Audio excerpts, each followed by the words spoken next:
Selamat pagi pemirsa, Anda kembali bersama kami di Metro Pagi Prime Time.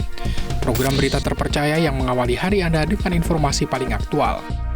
Pagi ini kami telah merangkum 3 berita terpopuler yang wajib Anda ketahui.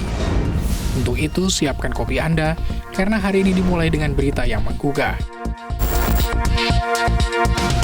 Di informasi pertama, polisi menangkap 4 orang yang diduga terlibat dalam persekusi terhadap seorang ibu dan bayi di Stasiun Tiga Raksa, Kabupaten Tangerang, yang videonya viral di media sosial.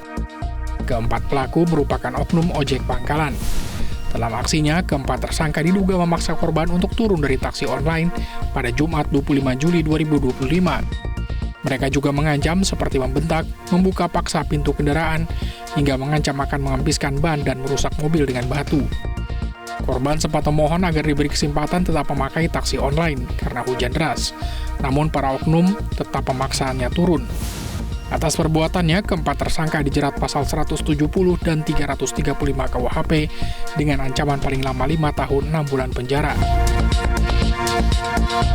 Informasi kedua, setelah 3 pekan, polisi akhirnya mengungkap sebab kematian diplomat muda Kemlu, Arya Daru Pangayunan. Disimpulkan bahwa diplomat berusia 39 tahun itu meninggal dunia akibat gangguan pertukaran oksigen. Polisi juga menyebut tidak menemukan unsur pidana di balik kematiannya. Kesimpulan itu dihasilkan melalui serangkaian uji toksikologi, otopsi, uji digital forensik, hingga pencocokan barang bukti. Di Reskrimum Polda Metro Jaya, Kombes Pol Wirasatya Triputra menambahkan, tim penyelidik tidak sama sekali menemukan unsur kekerasan pada jasad Daru dan tidak ditemukan pula muatan pidana dari kasus ini. Untuk memperkuat penjelasan sebab dibalik kematian diplomat Arya Daru, polisi juga memajang sederet barang bukti. Yang mencuri perhatian adalah ditemukannya sidik jari tunggal di sisa gulungan plak ban kuning hingga buku berjudul Diplomat Pertama yang ditulis oleh almarhum Daru. Selain itu, ada juga belasan barang bukti yang polisi hadirkan dalam konferensi pers pada Selasa sore. Di antaranya kantung berisi sisa dan kemasan makanan, alat kontrasepsi, pakaian almarhum, laptop dan ponsel, hingga obat-obatan milik Daru.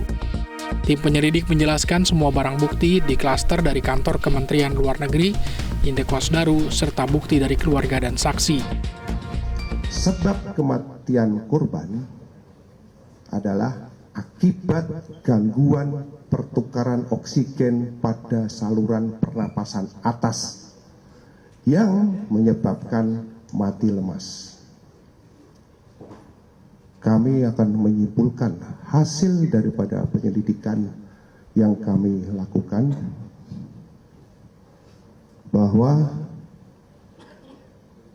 penyelidikan yang kami lakukan, kami simpulkan belum menemukan adanya peristiwa pidana.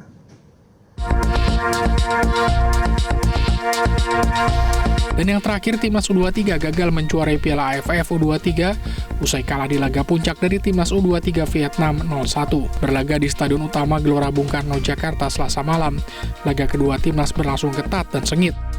Namun pada menit ke-36, Garuda Muda tertinggal 0-1 akibat gol Nguyen Chong Pong. Hingga akhir babak pertama, tim asuhan pelatih Gerald Vandenberg tertinggal 0-1 dari Vietnam. Memasuki babak kedua, Garuda Muda tampil dominan dan terus mencoba mengejar ketinggalan gol. Namun kurangnya kreativitas di lini tengah membuat jalur masuk kotak penalti Vietnam cukup sulit ditembus Garuda Muda. Timnas Indonesia terus melakukan berbagai cara untuk bisa mencetak gol, tetapi selalu kandas hingga laga usai. Hingga akhir pertandingan tidak ada lagi gol tercipta dan Timnas U23 Indonesia harus puas di posisi runner-up pada Piala AFF U23 2025. Demikian rangkuman berita pagi ini di Metro Pagi Prime Time. Tetaplah bersama kami untuk informasi terkini sepanjang hari, karena dunia terus bergerak dan kami ada di sini untuk memastikan Anda tetap terdepan.